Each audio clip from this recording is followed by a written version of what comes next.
انسان اپنی اولاد کو جگر کا خون پلا پلا کر اپنی اولاد کو پروان چڑھاتا ہے، اپنی خواہش اس لیے قربان کر دیتا ہے۔ بسم اللہ الرحمن الرحیم۔ السلام علیکم، ہم آپ کے شکر گزار ہیں کہ آپ نے ہماری اس ویڈیو کو دیکھنے کے لیے وقت نکالا ہے۔ سلامت رہیں، خوش رہیں، ہماری دعائیں آپ کے ساتھ ہیں۔ اللہ پاک آپ پر سدا مہربان رہے اور آپ کو اپنی خیر و عافیت کے سائے میں رکھے۔ انسانوں کی عظیم اکثریت جو مشکلات سے دوچار ہوتی ہے، پریشانیوں میں گھرے رہتے ہیں، مصیبتیں پیچھا ہی نہیں چھوڑتی۔ کمر توڑ دینے والی مشقت کے باوجود پیٹ بھر کر 2 وقت کا کھانا ان کے لیے مشکل ہے۔ ان کے بچوں کو علاج کی سہولت میسر نہیں۔ ہم یہ کہہ سکتے ہیں کہ انسان بھی محنت و مشقت کے اعتبار سے کولو کے بیل کی مانند ہے، جو مسلسل چل رہا ہے، محنت کر رہا ہے۔ مگر انسان اور حیوان میں فرق ہے۔ انسان میں احساسات ہیں، عقل ہے، وہ اپنے فیصلے کرنے میں خود مختار ہے، جبکہ جانور تو اپنے مالک کی مرضی کا محتاج ہوتا ہے۔ انسان اپنی اولاد کو جگر کا خون پلا پلا کر اپنی اولاد کو پروان چڑھاتا ہے، اپنی خواہش اس لیے قربان کر دیتا ہے کہ میں اپنی اولاد کو اچھا کھلا سکوں، اچھی تعلیم دے سکوں۔ مگر جب وہی اولاد بڑی ہو کر اس کی نافرمان بن جاتی ہے تو ذرا سوچے اسے کتنا دکھ ہوتا ہوگا، وہ کس کرب سے گزر رہا ہوتا ہے۔ ایک صحابی نے حضور صلی اللہ علیہ وآلہ وسلم سے پوچھا کہ اے پیارے نبی صلی اللہ علیہ وآلہ وسلم، قیامت کب آئے گی؟ تو آپ صلی اللہ علیہ وآلہ وسلم نے فرمایا کہ اللہ کو پتہ۔ حضور صلی اللہ علیہ وآلہ وسلم کوئی نشانی بتا دیں۔ فرمایا کہ جب ماؤں کو ذلیل کیا جائے گا۔ باپ کا نام نہیں لیا، صرف ماں کا ذکر کیا کہ جب ماؤں کو ذلیل کرنے والی اولاد ہوگی، خاص کر بیٹیاں، جب بیٹیاں بھی اپنی والدہ کی نافرمان ہو جائیں گی، اس کا دل دکھائیں گی تو ڈنکا بج جائے گا کہ قیامت آ گئی ہے۔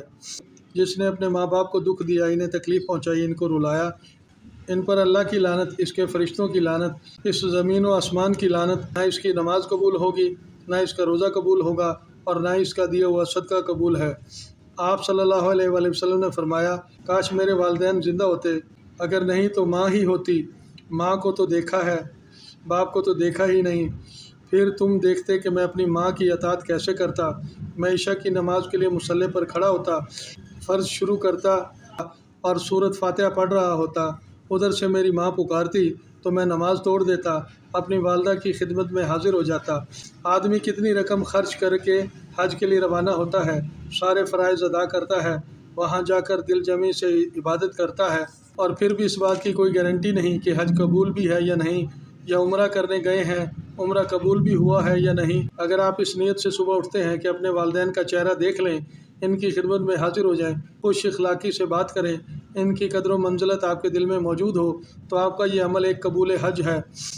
آپ جتنی بار بھی یہ عمل دہرائیں گے، اتنی بار آپ کو قبول حج کا ثواب ملتا رہے گا۔ آج کی اس ویڈیو میں ہم آپ کو اولاد کو فرما بردار بنانے، ان کی نافرمانی ختم کرنے، اپنی اولاد کو راہ راست پر لانے کا عمل گوش گزار کر رہے ہیں۔ عمل کیا ہے، وظیفہ پڑھتے وقت کن کن باتوں کا خیال رکھنا ہے، صدقہ کیا دینا ہے، یہ ساری تفصیل اس ویڈیو میں گوش گزار کریں گے۔ ویڈیو میں آخر تک ہمارے ساتھ رہیے گا تاکہ آپ کی اولاد آپ کی اطاعت گزار بن جائے اور آپ کو وہ مقام مرتبہ دے جو آپ کا حق ہے۔ عمل شروع کرنے سے پہلے کوئی سفید رنگ کی مٹھائی یا سفید میٹھے چاول چھوٹے معصوم بچوں میں تقسیم کر دیں اور نیت یہ رکھیں کہ اللہ پاک میری اولاد کو میرا فرما بردار بنا دے۔ اگر آپ نے ابھی تک ہمارے اس چینل کو سبسکرائب نہیں کیا تو سبسکرائب کر لیں، اور اگر آپ کو ہماری یہ ویڈیو اچھی لگے تو اسے لائک بھی کر دیں، اور اگر آپ بیل آئیکن کو پریس کر دیں گے تو ہماری ہر نئی آنے والی ویڈیو کا نوٹیفیکیشن آپ کو بر وقت ملتا رہے گا۔ ویڈیو کو شیئر بھی لازمی کیجیے گا ورنہ آپ بھول جائیں گے۔ بروز جمعرات اوائل قمری ماہ میں بعد نماز عشاء کسی پرسکون گوشے میں بیٹھ جائیں اور اپنے خیالات کو اپنے مقصد پر مرکوز کر دیں۔ اپنے سامنے کسی شیشے کے جگ میں بارش کا پانی رکھ لیں۔